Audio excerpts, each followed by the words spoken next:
This is the TSG Multimedia Podcast, bringing you the best train, model railroad, and historic preservation news, updates, and information since 2010. We're sponsored this month by the TSG Train Crew on Patreon and by ModelRailroadControlSystems.com, Electronics for Operations, and by Podomatic, a podcast hosting and distributing platform. Thank you very much. Hello, I'm John, your host, and welcome to the TSG Podcast, where you get a look at the behind-the-scenes goings-on here at TSG Multimedia every month. All the names rolling past to the right are members of the TSG Train Crew on Patreon. We recognize them like this every month because without their support, the content you enjoy on this channel would not be possible.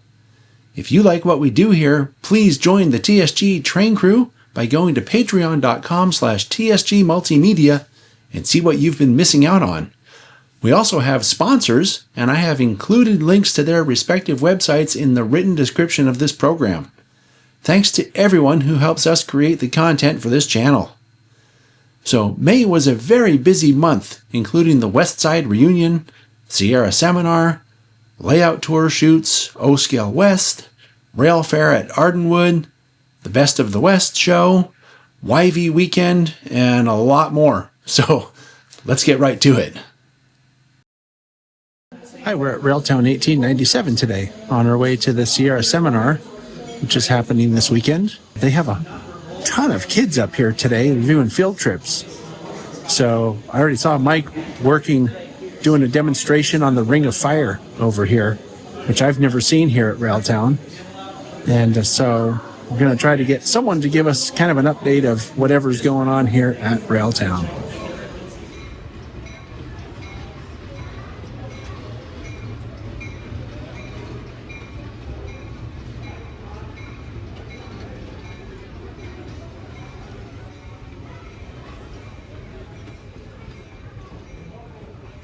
We've found Mike. Remember Mike Ninneman? He's been on Chasing Trains. He's been on the channel a fair amount over the years, actually. And here and there. Starting with the Bay Area Prototype Modelers Meet, I think was the first time. But Mike was doing something pretty cool in the forge here in the blacksmith area at Railtown. And I saw a bunch of kids in here. So what was that like? You're showing them how the Ring of Fire works. Yeah, so John and Sydney today came during one of our school tours. During the spring, April, May time period, we have various schools from all over Northern California come to Railtown, and they get an idea of how work was done on the railroad.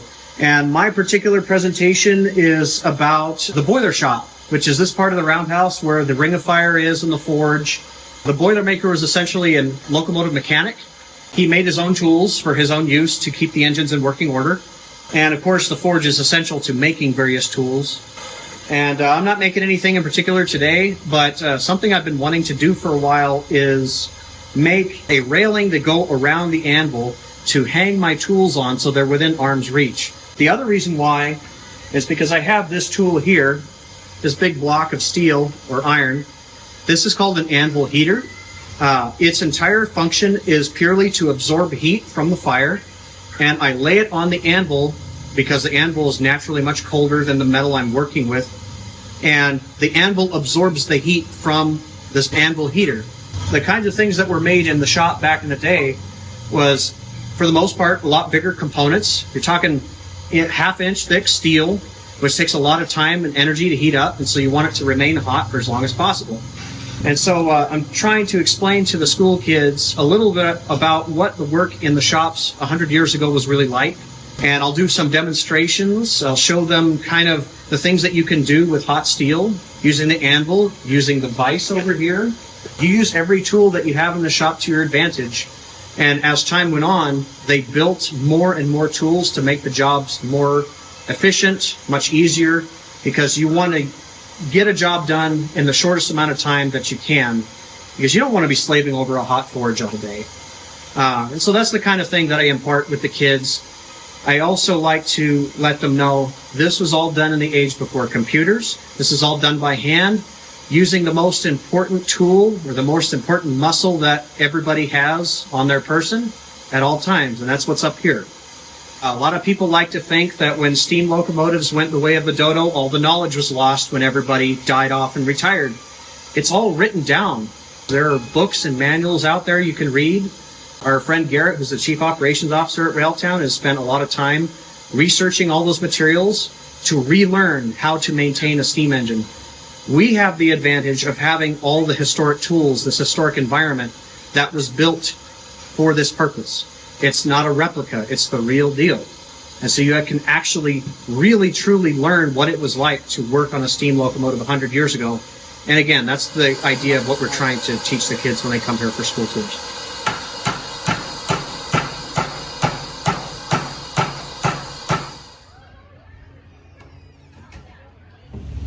Something I always talk about when I talk about the Sierra Seminar and Westside Reunion is coming up here to the Sierra foothills and enjoying the weather, because every time that we've been to these events, it's been perfect up here. I'm sitting in a park in, I guess, downtown Sonora. It's just the perfect day up here. It's 70 to 75, just a very slight breeze.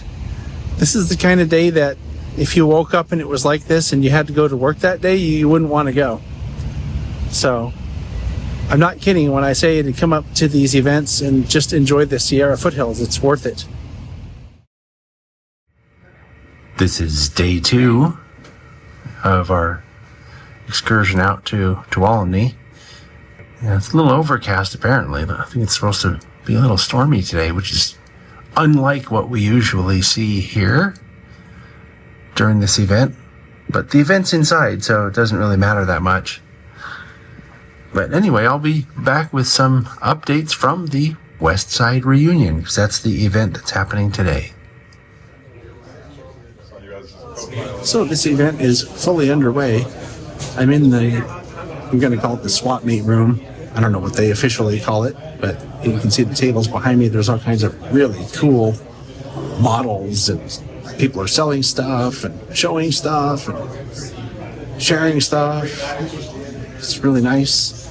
And it's kind of empty in here right now because there's a clinic going on in the adjacent room. That's Guy Cantwell talking about model railroading. When I stepped in there, he was talking about building rock faces. So that's what this event is. It's like a mini train show kind of rolled up into one day. So we have clinics, and we have this room over here.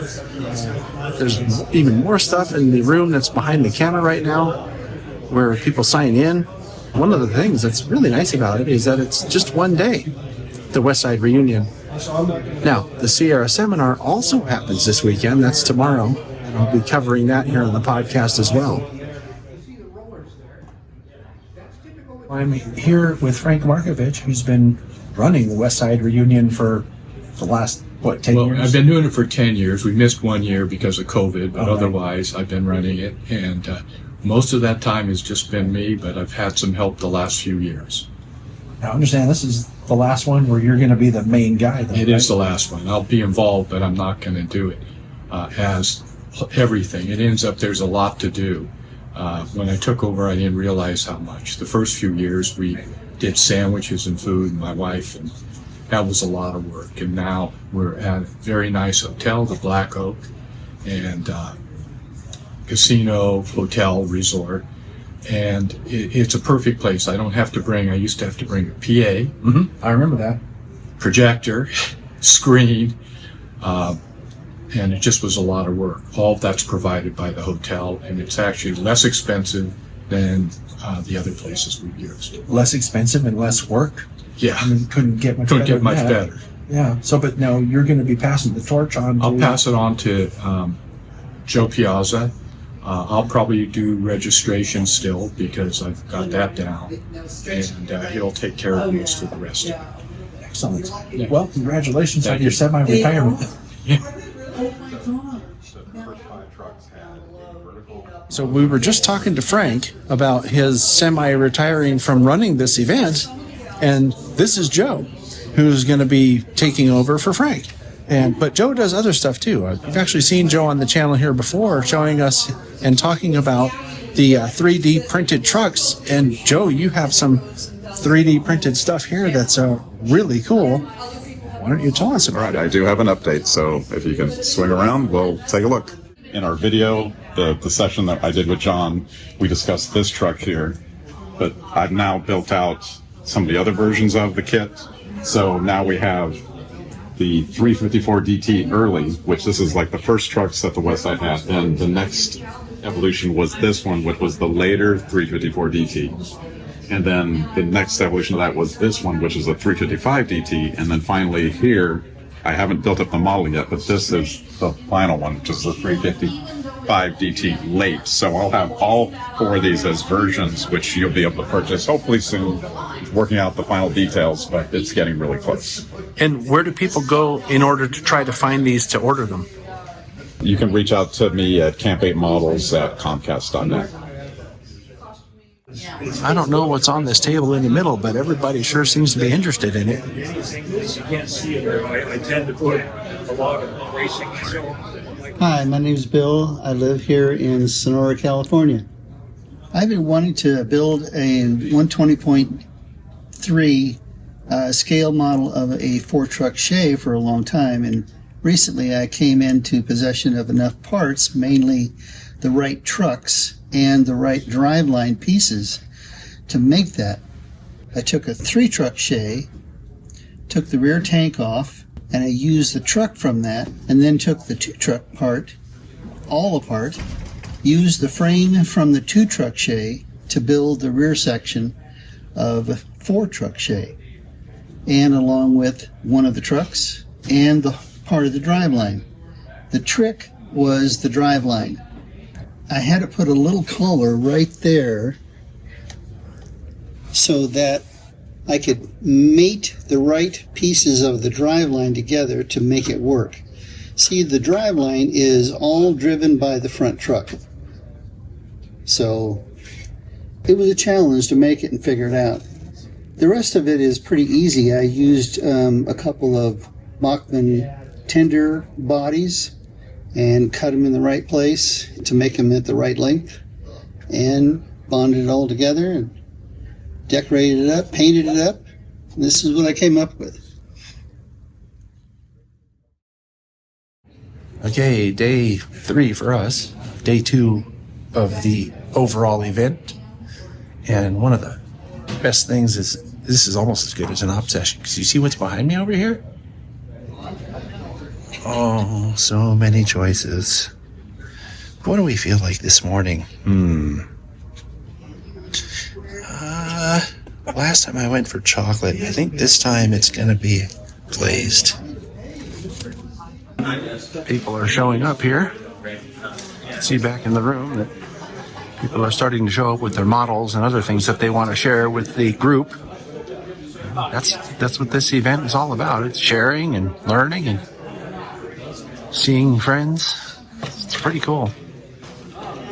You know, that's why we come to it. It's a great event. Even if you're not into THRA history, it's still a good event and a good cause, because the Tuolumne Historical Railroad Association is putting on, and they're the ones preserving a lot of history, not only through this event, but also on their website. This is an example if you know who you'll run into, because Hunter's doing a presentation, but he just showed us something really interesting. Well, what do you have there? I mean, I never expected. They've been doing this for years, and I know that they've made the Coke with my name. This is not, we were not paid for any product placement for this. Let me specify that as well. But, it's kind of cool. My name's getting more common for what it's worth, but it's nice to see this on a Coke. I think they named it after you specifically. I think so. I think so. The main character energy in me says that. Yes, exactly. Exactly.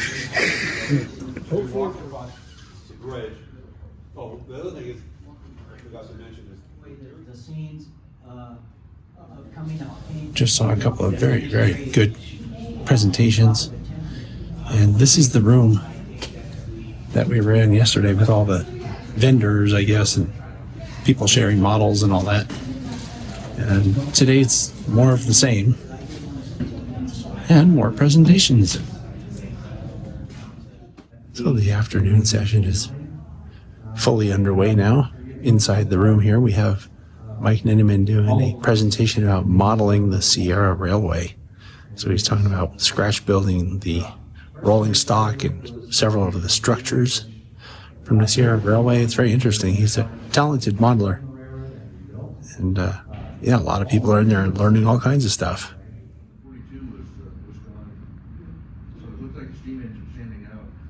Hi, this is the end of the Sierra seminar. The last presentation just wrapped up. People are packing up and going home, and I guess we're going to do the same thing. But once again, Westside Reunion and Sierra Seminar both were great events, and we had a really good time. I want to thank everybody for inviting us and having us up here for the events. Hi, today we've come up here to Jack Burgess's layout to do basically a cab ride on the layout video. And to do this, we've placed a small camera that I've borrowed from my friend Earl onto a flat car, and then we're pushing it around the layout and recording with that camera on the flat car. So that'll be something probably that comes out sometime in the near future. And then we're also going to record with Jack a video about the O-Scale YV330, which is a model that he's making for a friend. So this is just another one of these things happening this month. So this is a little bit later, and I'm here with Jack, and we just filmed a video about this model, which is the YV330 in Proto 48. Which is really to scale, right? Quarter scale or whatever they call it. And it's quite a cool model. And what's going to happen with it is now that it's built, he left the roof loose so that we could take video of what's inside, which is pretty remarkable. And it's going to be given to Wes, right? Correct. The guy who actually owns the 330. So I think that's a nice gift. Well, he didn't actually give me the option of building it. Right. He told you were going to do it, right? Yes.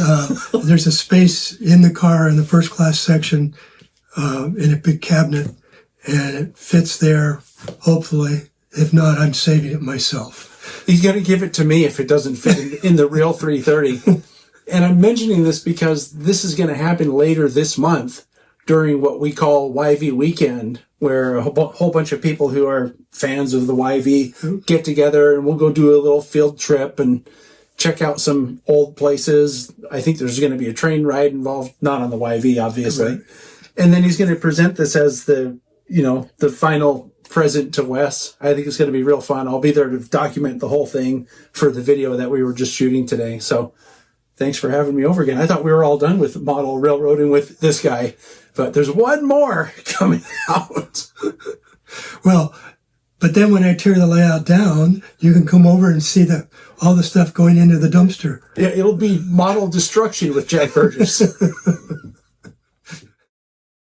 We're doing the Talking Trains show today later from Murph's place. He wasn't able to come down to what we call the Valley today, so we're going to do the Talking Trains show from Boulder Creek. We're all set here at Casa de Murph, along with Rockland, the Wonder Dog. Casa de Murph, is that what we call this? Casa de Murph, yes. Casa de Murph, okay. Where they used to make the best wine. Yes. Spring Creek Vineyards. Had a great time just hanging out today, and we just finished the Talking Trains show where a guy named Paul Hobbs called in to be our guest all the way from New Zealand. And Paul knew so much about American or North American railroad history. He gave a whole presentation about how things have changed with the railroads over the time, taking it in 20-year increments. Yeah, it was really cool. It was great putting things into context. Yeah, and I learned a lot. And what I was telling Murph here a minute ago is that, things happened, right, with railroads, but you don't always know exactly why they happened. And Paul's presentation answered a bunch of those questions. Yeah. So it was really fascinating to hear some of that information. If you missed it live, you really should check that one out because there's a lot of really good information. What was your biggest takeaway, Murph? Boy, I think it was going through the era of the 70s and 80s where basically the regulations were just kind of throttling the railroads. And then watching that open up in the 2000s when they deregulated it, because I kind of lived through that, and it was great hearing the rationale. Well, there you have it. So that's Talking Trains Day here on the podcast. So we'll catch you on the next update. So since the board of directors folks from the Tuolumne Historical Railroad Association couldn't be here, I'm here with Don Breitbarth, who's another founding member of the THRA. And of course, we're founding members of the THRA. And we're awarding Bob Brown with his plaque that is symbolic of his induction into the THRA Hall of Fame. And congratulations, Bob. Thank you. You earned it. Good. Very honored to be inducted. Well earned. Yeah, thank you so much. Very honored. Well, good morning. It's Saturday, and we're at O-Scale West. This is the first time experiencing this event, and it should be very interesting. I have my camera here so that I can make a video to explain what this event is for the channel. So, like I said, should be fun, should be interesting. I've already seen people that we know here, so it won't be like going to, something with a bunch of strangers at it.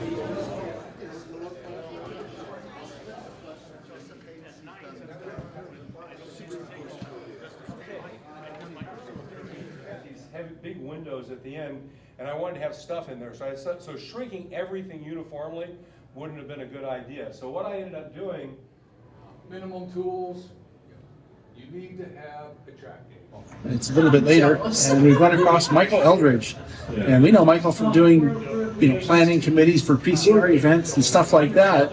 He's usually doing website stuff, but I learned actually at one of our recent conventions that he's actually a very talented modeler. He did a clinic about hand laying track and switches and stuff. That was really cool.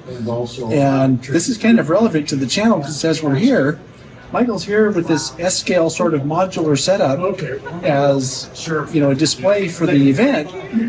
And look what he has here. You might recognize this.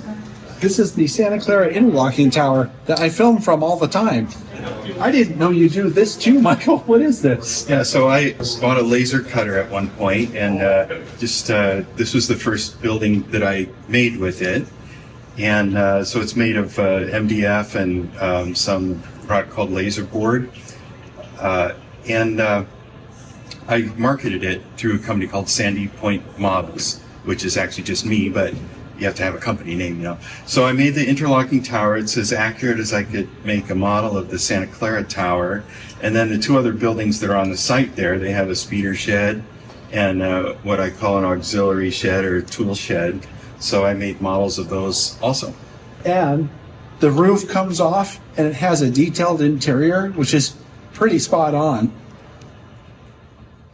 So this is a little bit later, and as you can see behind me, the room for their swap meet and vendors and all that stuff is pretty much shut down. All the tables are covered in preparation for doing this again tomorrow.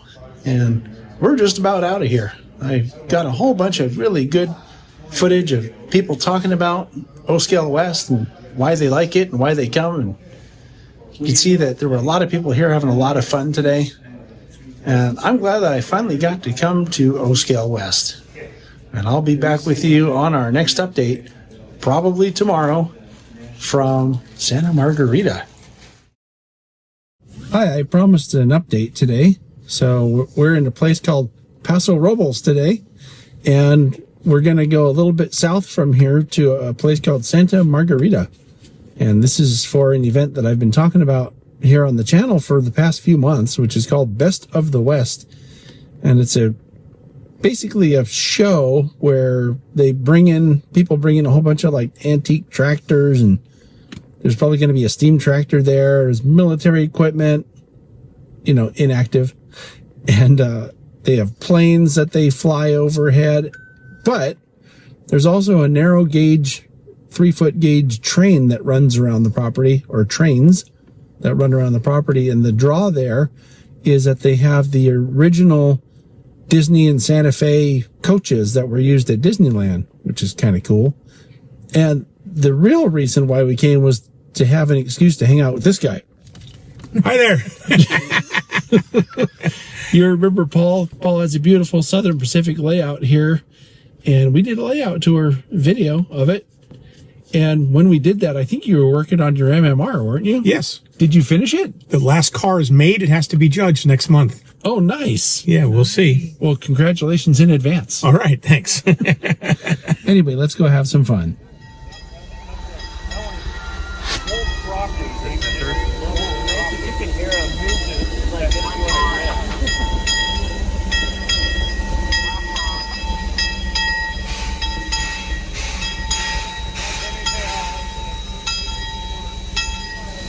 These events are more than just, public events where people come ride the trains, but a lot of people from all over the place that are in what we refer to as the steam industry come here.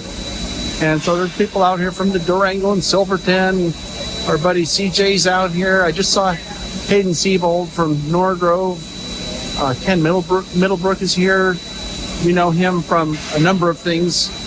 So it's just one of these sort of gatherings of people, kind of like last month or last March, we were in Reedley for the Rail Fest event. It's kind of the same thing here. A lot of the same people show up to this, and it's just a neat social event for people that are into this kind of stuff and who have become friends over the years. And that's half the fun of coming to this.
Jeff Badger, who's really in charge here, is really good to the crews. They come out here and help for the event, and he feeds them. And we were lucky enough to sneak in, and he made me a crusty burger. This is a cheeseburger where the cheese goes grilled down, and he put some onions on it.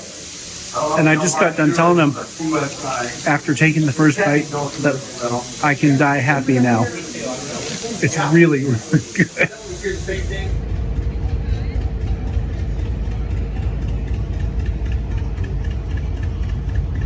I've mentioned many times before about the military equipment, and as you can see, there's a pretty good variety of stuff here. And one of my favorite pieces that shows up, seems like every year, is this half track. I see this thing all the time, and it's really cool. I think I had a model like this when I was a kid.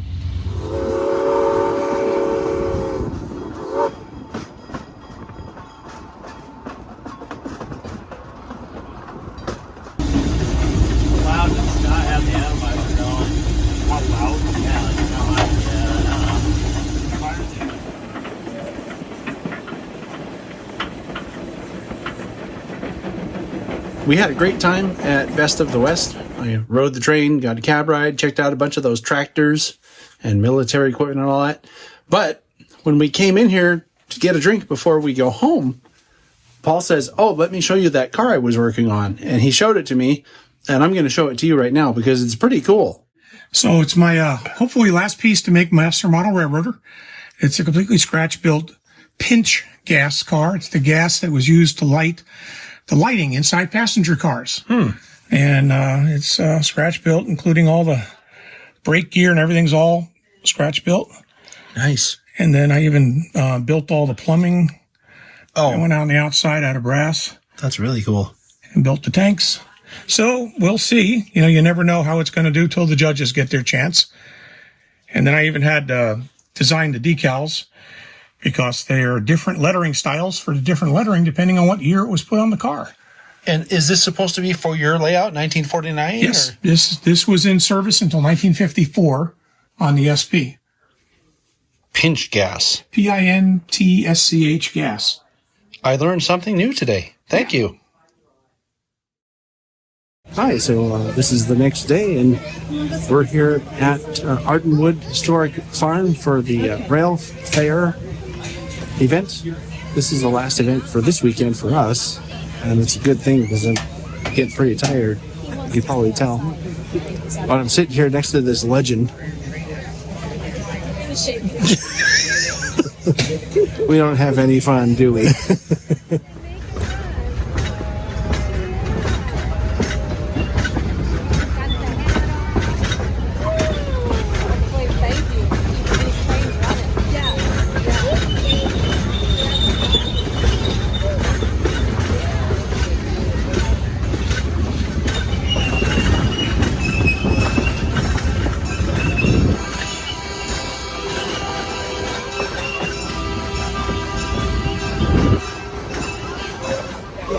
This event has just barely started, and the line to ride the train is already, I think, over an hour long.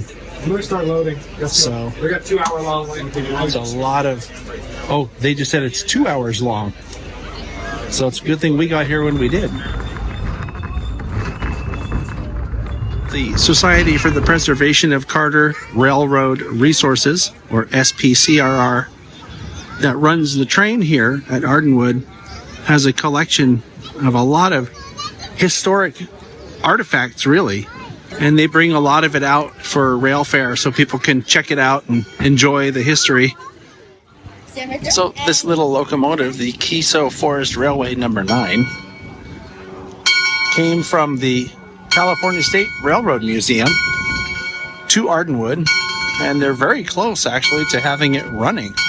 So this will be the regular rail fair locomotive fairly soon. And if you know anything about steam industry, that could be next month or in 5 years, fairly soon. So that's what this is, and they have it on display out here today. And look, they have a QR code that you can use to help restore this engine. So if you have a few bucks laying around, there's the QR code. Scan it right off your screen here. Should work. Give them a few bucks. Get this thing running sooner. Every year I talk about this. We walk through these little aisleways, I guess, or hallways of tree grove, and it's so nice through here. Something else we always like to check in on when we're here is the Patterson House. And it's just a really cool Victorian era mansion, really. This is the main area where the attractions gather, I suppose. There's a band off to my right playing some music. And, this is Monday. And usually Monday is pretty lightly attended, but this is a pretty strong crowd here today. This is one of those instances of you never know who you'll run into, except this time I did know I was going to run into him. We're here partly because Mike Cohen is here. And Mike, you may remember, has been on the channel a few times, actually, including a couple of layout tours of his layout when it was here locally. And I think he came down for one of our not talking trains, but what was it before, the crew lounge? Do you remember? God. Sat at the table. Yeah, but it was a round table. It was the round table down at the museum down in Santa Clara. Yeah, the depot. And I was part of the round table discussion of proto freelance versus prototype modeling and a few other things. I think Byron Henderson was there. It was a great time. It was really fun. I really enjoyed it. And I invited him because he's so shy and doesn't like to talk. Oh, I never like a camera. I never like being on camera. But what we're doing here today, you may have noticed this banner behind us. Mike's part of the Western Pacific, what is it, historical? It is the Western Pacific Railway Museum in Portola, California. the Feather River Rail Society is a subset of the Western Pacific Railroad Museum, and I'm on the board of directors. We're here at the Ardenwood Park Rail Fair, and we're promoting the museum. This is part of our public outreach because we are somewhat remote and people don't even know we're there. And so we're just introducing people to the idea of coming up and seeing the museum and experiencing the hands-on aspect of the Western Pacific Railroad Museum. We encourage people to come and walk on the locomotive walkways, and we have open cab weekends where we have docents in every cab of every locomotive to explain what it is, how it operates, the history behind it. We promote the history of the Western Pacific Railroad, which is very unusual. We're one of the only museums in North America that is devoted to a single railroad company. And you know, it's just a lot of fun. We've had a really good time and really good turnout here at the Ardenwood Rail Fair. Yeah, and something else I should mention, having been to Portola at least a couple of times now, it's worth it to go up there. It's a little out of the way, off the beaten track, as they say, but there's a lot of really cool artifacts up there, meaning the museum's pieces, right? They're locomotives and rolling stock and all kinds of really cool stuff. There's the 165, which is a big steam engine that they also run sometimes. And there are actually two programs on this channel. One was all about the museum with our friend Ethan Doty, who took us for basically a tour around the museum grounds and showed us all kinds of really cool stuff. And there's a Chasing Trains episode when we went up there with Alvin and Gary, and we had a really fun time running one of the engines, and it was a lot of fun. We have a fantasy fulfillment program called Run a Locomotive, where you can actually run one of our diesel locomotives for an hour, and it's by appointment.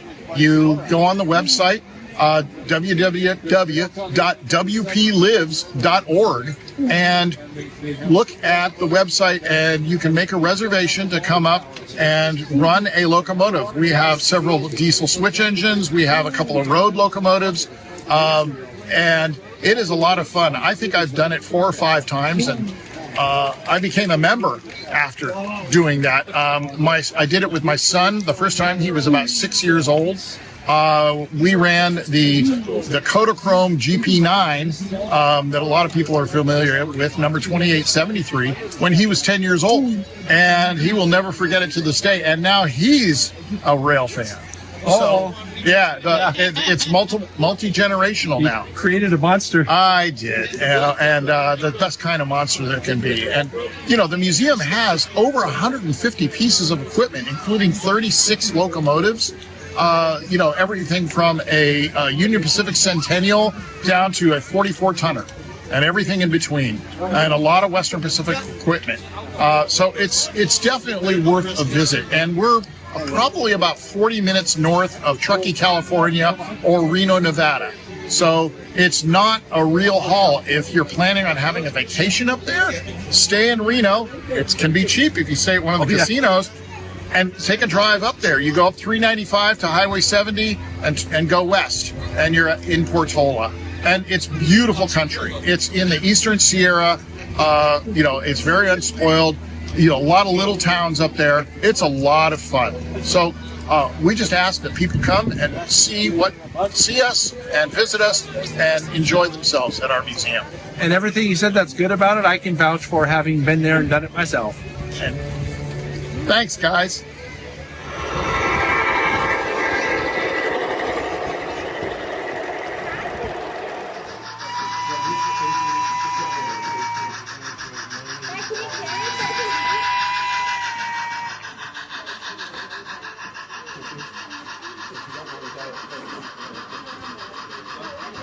I'm Eugene Vickner. I'm one of the directors with the Western Pacific Railroad Museum in Portola, California. And we're here at the Ardenwood Park today, sharing the Western Pacific and our museum with everybody. We're the home of the famous Run a Locomotive program up in Plumas County, California. And one of the programs we got coming up that I'd like to share with everyone is we've got our annual historical convention coming up September 11th through 14th, 2025. And we're going to be holding it this year at the California State Railroad Museum in Old Sacramento.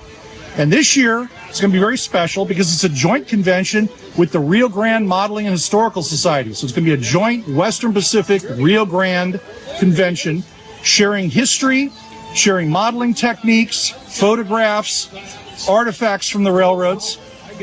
You can come and find out more about it by going to the website convention.wplives, westernpacificlives.org. And there you can also find information on how to register, schedule, special tours that are going to be part of it. And you can also learn more about the Western Pacific Museum and the Rio Grande Modeling and Historical Society. So we hope to see you there. Thank you. That's it from Rail Fair, and I'll be with you on the next update, whatever that happens to be.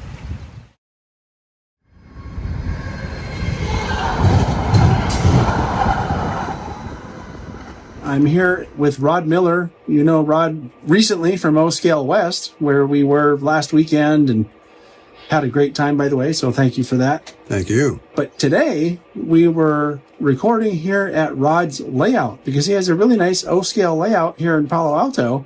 And Rod, what would you tell people about your layout if you had a minute or two on a podcast to do so? Well, it's a fairly large O Scale layout. The room is 15 feet by 47 feet. The track plan is staging a return loop to staging a return loop.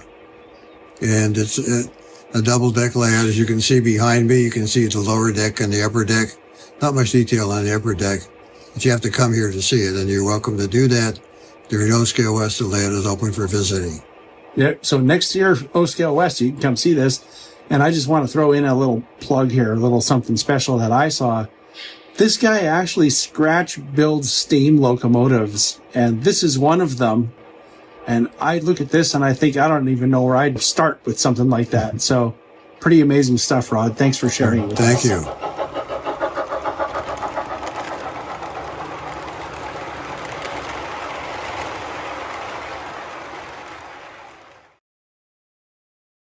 Hi, believe it or not, this is a train-related thing. We're near a place called Snelling, which is kind of on the entrance to the foothills of California, east of Modesto, Turlock area.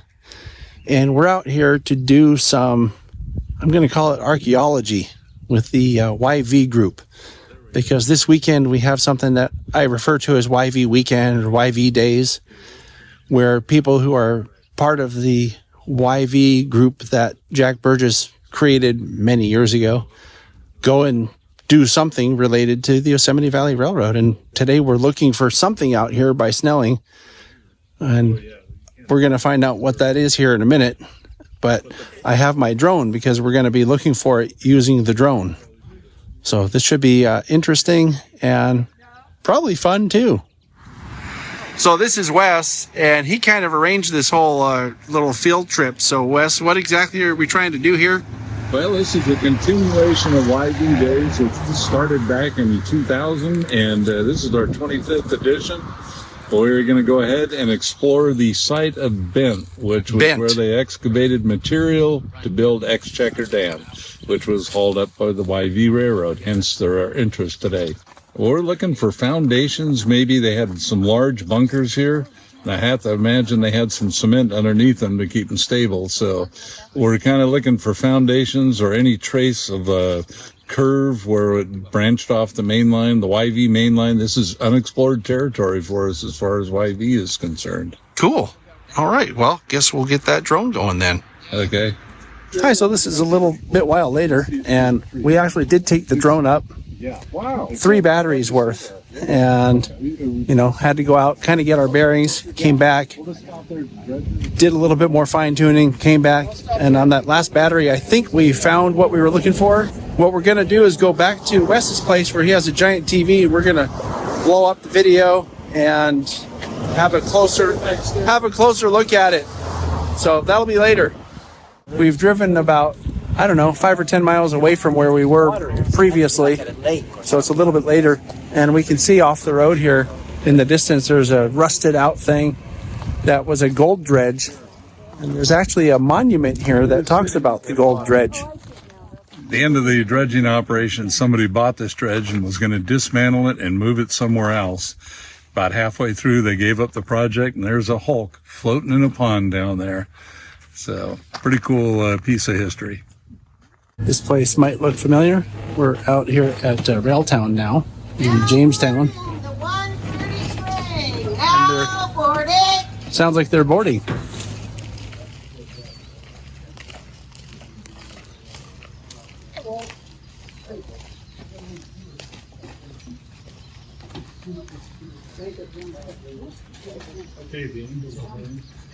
So this building has been rebuilt at least once and then added on to over the years. This is the second roundhouse. The original one burned in 1910.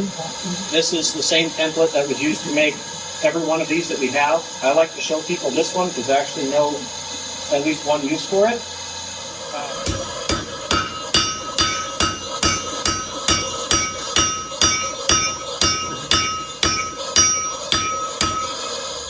So this is a little bit later, and Mike gave a full tour of the engine shop facilities here.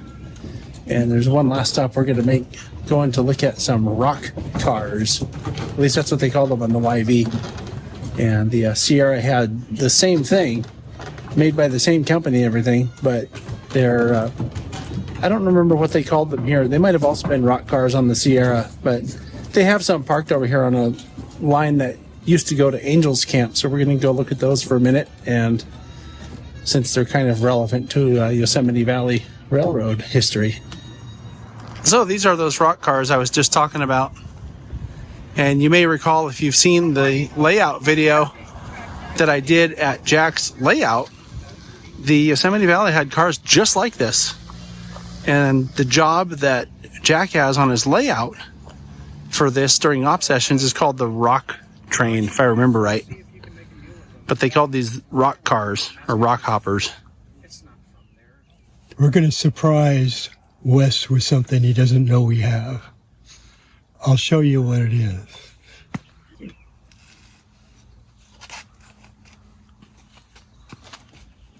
Oh, it's time.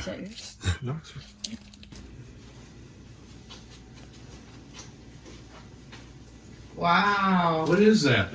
Wow. What? Oh my God. When I do HO. Oh my God. I could sell it for several $1,000. Yeah. All right. That's right. Good job at that. It took him a year, Yeah. over a year. It's 2 surprises today. Okay. The We hardest got to one pass this around carefully. It was so complex. I'm not the detail on that is Yeah, really. I'm not incredible. going to be responsible. Just put it on the table and we'll go It's over it. That is screwed into the track, so it's pretty. Oh, smooth. that's good. Yeah. And yeah. it, mean the- lights that are inside. The lamps that They're you tall. wired are hanging in there. Oh, they're No hanging way. everything. Yes, you can't see them, but we have some extras so you can see them. Oh my God, they're incredible. Oh, here. Oh, man. I wanted Jack not to leave the top on. Yeah. but- Are you get it for you? Hold on, Rika.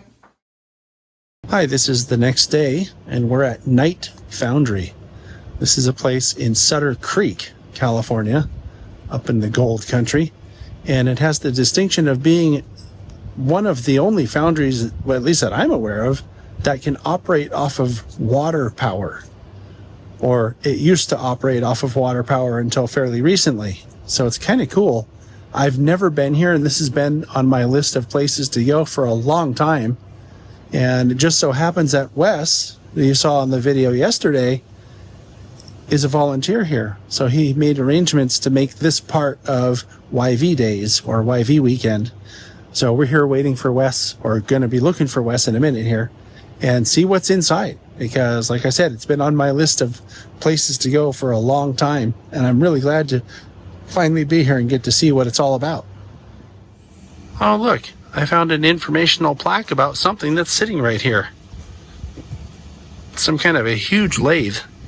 So you could pause this and read all about it. And this is the lathe that the plaque is talking about. Looks to be about 20 feet long. That's a pretty big lathe. So this is the inside of Night Foundry in the first part of the foundry. There's actually a doorway or a portal to another room on the far side there. But I wanted to mention this and show you this. This is really cool. You can see that this is a leather strap driven machine shop in here. You can see the straps go up to that flywheel up top there. And then the flywheel has another leather strap that goes to another flywheel. And that's how they power these machine tools. You don't see that very often.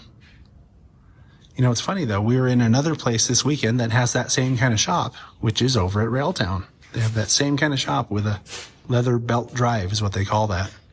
That's really interesting, and that's how things were done in the past. Take a look at this crane. It pivots over here off the side of the building along this track. Wow. This is definitely something you don't see every day. Here's a wide view of the second room that I mentioned there's an entrance to. That's why this thing came about, is he wanted to have a factory, a foundry that would be able to make his water wheel. This building, when we took over, was a dirt floor, 10-foot diameter right now, but it could do it back in this time, a 14 diameter. This is lovely.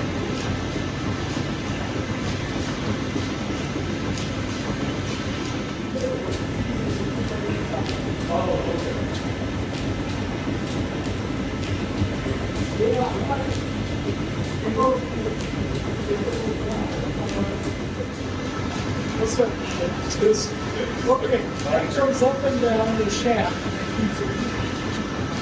We got pedestals. We got a little tool bit right here. That's what's going to do the work, right? Yep. It's a regular high-speed steel tool bit. The power is right up there. This is my on-off switch. Right here. So I'm going to pull that. That's pull the belt over to the drive. If you notice, it's in there. It's got a switch different speeds. It's at the fourth highest speed, so we can move it up to more rapid speed.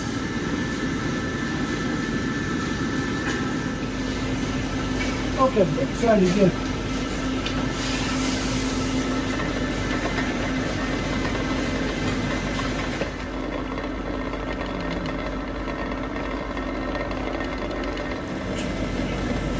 Okay, so it's cutting down through there. Okay.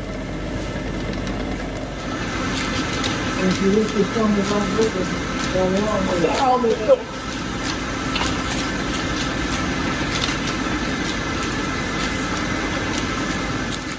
This is what the molten metal pours into, and then you swing it open wherever your mold is. Yeah, you'll see it. Now, there's two ways of this. So put a part in here. Then they'll take the sand and put it through a sieve. They want the finest grained sand to go against this part to get the best finish you're going to get. So people can come and learn, and then if they want to continue, they got to wait for an opening. It is really, really interesting. There's all kinds of stuff that you just don't see every day. And you know that's what I'm into. So we'll see you on the next update or on the next podcast. And now for the catches of the month. Lucas Woodward sends in a photo of his brand new AccuCraft Victorian Railways NA Class 262T that recently got delivered to him in Australia. This model is butane-fired live steam, and it's based on the original Baldwin-built 1A as it was delivered to the Victorian Railways in September of 1898. Matthew Martin sends in some photos of his L-gauge trains. L-gauge is roughly 1:48 scale models built out of Lego. Matt recently started constructing his first models in L-gauge. Pictured here are a Southern Pacific M6 Class 260, a PFE reefer, a PS1 boxcar, an ACF 8,000 gallon tank car, an ACF 70-ton covered hopper, and a Southern Pacific caboose. Matt designed the locomotive, caboose, and reefer, while the rest of the models were built using instructions created by someone else. These models are entirely Lego, except for the wheels on the freight cars, the couplers, and a few small pieces used for brake rigging. This is pretty cool, Matt, and thanks for sending them. Also sent in by Matt are these video clips shot at Zoo Interlocking. This junction was built by the Pennsylvania Railroad, but today, trains from Amtrak, New Jersey Transit, SEPTA, and CSX can all be seen here. The first video shows an Acela train moving through the interlocking as it heads from Washington, D.C. toward Boston.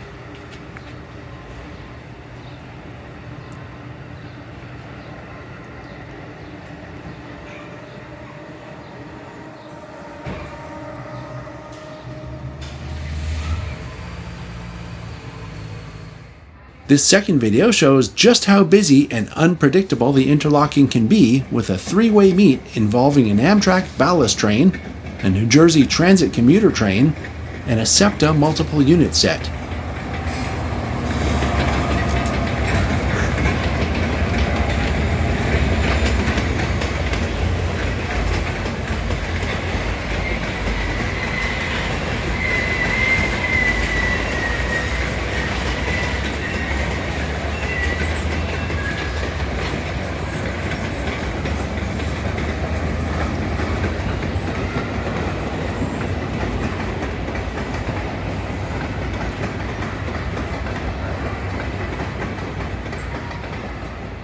Our last shot comes from Benjamin Harp, who caught an officer special headed south through Elkhorn Slough on UP's coastline. If you have a train or model catch you'd like to share, please email it to podcast@tsgmultimedia.com.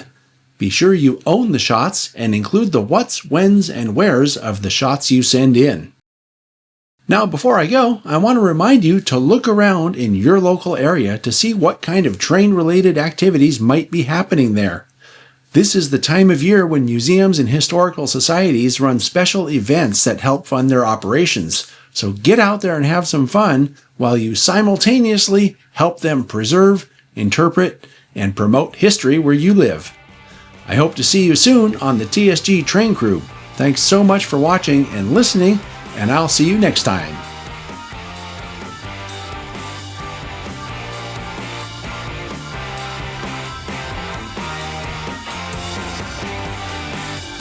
If you enjoyed this program, please join the TSG Train Crew on Patreon. TSG Train Crew members get behind-the-scenes access and ad-free sneak previews in 4K ultra-high definition. Go to patreon.com/TSG Multimedia for more information.